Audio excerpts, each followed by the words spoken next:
नमस्कार विद्यार्थी मित्रांनो, फोरम एमपीएससी अकॅडमीमध्ये आपलं स्वागत आहे. चॅनलवर नवीन असेल तर चॅनलला सबस्क्राईब करा, जेणेकरून तुम्हाला माहितीपूर्ण व्हिडिओ मिळत राहतील. आपण काय करतोय बघा, आता आंतरराष्ट्रीय घडामोडीचा पार्ट 2 बघतोय. तुम्हाला प्रत्येक पार्ट हा 3 मिनिटांमध्ये 3 पार्टमध्ये मिळेल, जेमध्ये तुम्हाला एप्रिलपर्यंत करंट कव्हर होईल. याच्यामध्ये बघा, तुम्हाला 20-20 मिनिटाचा पार्ट करूया, जेणेकरून तुम्हाला ते हेक्टिक पण वाटणार नाही आणि व्यवस्थित कव्हर होईल.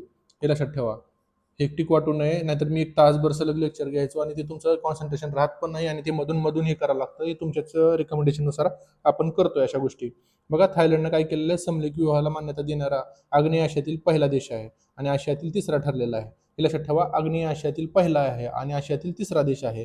याच्या आधी आशियातील तैवान आणि नेपाळ देशांनी समलिंगी विवाहाला मान्यता दिली होती. हे लक्षात ठेवा. समलिंगी विवाहाला मान्यता देणारा जगातील 38वा देश ठरलेला आहे. कोण? थायलंड. 38वा देश ठरलेला आहे. एवढं काही महत्त्वाचं नाही, आलं म्हणून घेतोय बघा. नेदरलँड हा 2001 मध्ये जगातील पहिला देश होता ज्यानं समलैंगिक विवाहाला मान्यता दिली होती. पुढचं बघा, कॅनडामध्ये काय केलेलं आहे, श्रीरामांचा पुतळा उभा केलेला आहे. ओंटारिओ प्रांतात मध्ये मेसिसांगा शहर आहे उत्तर अमेरिकेत. तिथे श्रीरामांचा जगातील सर्वात उंच पुतळा केलेला आहे. 51 फूट उंचीचा पुतळा. तिथला, जगातील नाही, तिथला म्हणजे कुठला? कॅनडामध्ये. बघा पुढचं बघा, एससीओ. आता हे बघा, एससीओचं शिखर संमेलन 2025चं आहे ना, ते कुठं झालेलं आहे बघा, तर हे शांघाय कोऑपरेशन ऑर्गनायझेशन एससीओ म्हणजे, तर ते चीनमध्ये झालेलं आहे 2025 मध्ये, डिसेंबर 2025 मध्ये. थीम काय होती? Upholding the Shanghai spirit, SCO on the move. बघा, 2026चं जे एससीओ शिखर संमेलन आहे शांघाय कोऑपरेशन ऑर्गनायझेशनचं, तर ते किर्गिस्तानला झालं होतं. आणि पुढचं जे आहे ना, आता जे होणार आहे ते पाकिस्तानला होणार आहे. म्हणजे 25चं चायनाला झालेलं आहे, 26चं जे किर्गिस्तानला होणार आहे आणि 27चं पाकिस्तानला होणार आहे. भारताच्या पंतप्रधानांनी भारताचं प्रतिनिधित्व केलं होतं. पुढचं बघा, एससीओचं काय आहे, ते पर्यटन आणि सांस्कृतिक राजधानी 2025 साठी आणि 26 साठी कोणाची निवड झालेली आहे बघा, तर किर्गिस्तानमधली चोल्यान अता. हे बघा, चोलान आता हे असं इंग्लिशमध्ये लिहिलं जातं. हे शहर 2025 साठी एससीओची पर्यटन आणि सांस्कृतिक राजधानी आहे. का? कारण भारताचं शहर आहे जे वाराणसी 2022-23 पर्यटन राजधानी होतं एससीओची. हे लक्षात ठेवा. एससीओला स्वतंत्र कायमस्वरूपी अंमली पदार्थ विरोधी केंद्र कुठे स्थापन करणार आहे? एससीओचं, शांघाय कोऑपरेशन ऑर्गनायझेशनचं स्वतंत्र आणि हे करण्यासाठी, म्हणजे अंमली पदार्थासाठी विरोधी केंद्र कुठे स्थापन होणार आहे ठिकाणमध्ये? ताजिकिस्तान, दुशांबे, असं लक्षात ठेवा. हे फॅक्च्युअल ह्याला विचारलं जाऊ शकतं बघा. शांघाय कोऑपरेशन संघटना एससीओ, ह्याचं तर सदस्य किती आहेत बघा? 10 सदस्य आहेत. 2024ला बेलारूस सदस्य झालेला आहे. याच्या आधी कोण? भारत, चीन, रशिया, पाक, Iran, Belarus, Kazakhstan, Kyrgyzstan, Tajikistan आणि उझबेकिस्तान. हे फक्त तुमच्या बॅकग्राऊंडमध्ये राहू द्या, डोक्यामध्ये, की जेणेकरून तुम्हाला ते आलं तर एलिमिनेट करता येतं. या परिषदेमध्ये एससीओचा संवाद भागीदार म्हणून 15वा भागीदार म्हणून कोण समावेश झालेला आहे?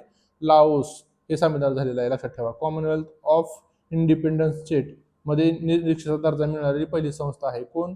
एससीओ.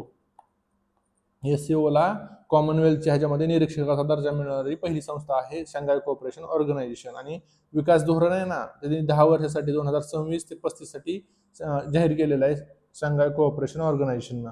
यांची संमेलनं महत्त्वाची असतात, ठिकाण महत्त्वाचं असतं, कारण ते विचारलं जातं जोड्या लावाला. शांघाय कोऑपरेशन एससीओचं आताचं 25चं चीनला, 26चं कुठं झालेलं आहे, 26चं कुठं होणार आहे? किर्गिस्तानला होणार आहे आणि 27चं पाकिस्तानला होणार आहे. हे लक्षात ठेवा.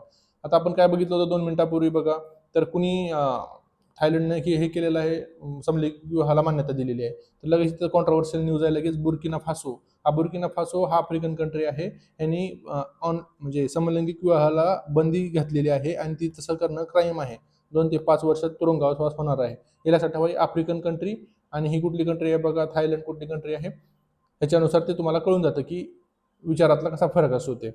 बघा पुढचं काय न्यूज आहे बघा, क्लॉडिया शिनबॉब मेक्सिकोच्या काय झालेल्या आहेत, पहिल्या महिला राष्ट्राध्यक्षपदाची शपथ त्यांनी 2024 मध्ये घेतली होती. मग काय न्यूजमध्ये येतात आता, तर त्यांनी त्यांचा पक्ष आहे मोरेना. हे पक्ष विचारतात बघा, कारण काय झालेलं आहे त्या, आता हे मल्टिपल लाईन क्वेश्चनला अपेक्षित आहे. जर आंतरराष्ट्रीय घडामोडीवरचा प्रश्न एखाद्या महिलेवर टाकायचा म्हणलं तर ते टाकू शकतात बघा. मेक्सिकोच्या 215 वर्षाच्या इतिहासात पहिल्यांदा म्हणजे स्वातंत्र्य सोहळ्याचं कोणीतरी महिलेनं अध्यक्षस्थान भूषवलेलं आहे, म्हणून ही न्यूज चर्चेत आहे, लक्षात ठेवायचं. ह्या क्लोडिया शिनबॉब ह्या हवामान तज्ज्ञ आणि मेक्सिकोच्या सिटी माजी महापौर आहेत. हे हवामान तज्ज्ञ पण आहेत, हे लक्षात ठेवायचं. आणि त्यांचा अपेक्षा आहे Morena movement to regeneration national, त्यांचा पक्ष आहे तो मोरेना, लक्षात ठेवायचा. त्यांचा पक्ष आहे मोरेना. कोणाचा? क्लाउडिया शिनबॉबच्या. ह्या कुठल्या आहेत? मेक्सिकोच्या आहेत. पहिल्या महिला राष्ट्राध्यक्ष आहेत, हे लक्षात ठेवा. पुढचं बघायचं म्हणजे इंडो पॅसिफिक महासागर उपक्रमात न्यूझीलंड सहभागी झालेला आहे. इंडो पॅसिफिक महासागर उपक्रम न्यूझीलंड सहभागी झालेला आहे. इंडो पॅसिफिक ओशन इनिशिएटिव्ह आहे. भारताचं पीएम मोदी यांनी 2019 मध्ये बँकॉक इथं पूर्व आशिया शिखर परिषद हा मांडला होता. हे एवढं काही महत्त्वाचं नाही, आलंय म्हणून घेतलेलं आहे बघा. पुढचे महत्त्वाचं आहे बघा, युनेस्को जागतिक पुस्तक राजधानी वर्ल्ड बुक कॅपिटल केंद्र सरकारनं काय केलं 2027ला या वर्षासाठी नामांकन आणि दावेदारी मांडली होती. हे लक्षात ठेवायचं. पुस्तक संस्कृती रुजवण्यासाठी युनेस्को जागतिक पुस्तक राजधानी दरवर्षी अनाऊन्स करतं. तर ह्यावेळेस बघा 2026चं रबात मोरोक्को, 27ला मेडेलिन कोलंबिया. मग आपलं भारतातलं कधी होतं का पुस्तक राजधानी? तर होती 2003ला दिल्ली ही पुस्तक राजधानी होती, हे लक्षात ठेवा. पुढचं बघा, अमेरिकेतील नब्रास्का राज्यामध्ये गांधीजींचा पुतळाचं अनावरण केलेलं आहे. USA मध्ये आहे नब्रास्का. आलंय म्हणून घेतलेलं आहे, लक्षात ठेवायचं. ही पुढची न्यूज महत्त्वाची आहे बघा आंतरराष्ट्रीय स्तरावर, कारण रवींद्रनाथ टागोर यांचा चीनमध्ये पुतळा उभारलेला आहे आणि त्याचा संदर्भ असा आहे की त्यांच्या चीन भेटीला 100 वर्ष पूर्ण झालेत, हे लक्षात ठेवा. आणि रवींद्रनाथ टागोरांनी आपल्या आयुष्यात 3दा चीनला भेट दिली होती. किती? 3 वेळा चीनला भेट दिली होती. आणि त्यांचा आता पुतळा आहे ना, तो बीजिंगमधील भारतीय दूतावासात उभारलेला आहे आणि त्याचे शिल्पकार युवान शिकून आहेत, हे लक्षात ठेवा. हे विचारलं जाणार कारण का त्यांच्या जे चीन भेटीला 100 वर्ष पूर्ण झालेले आहेत.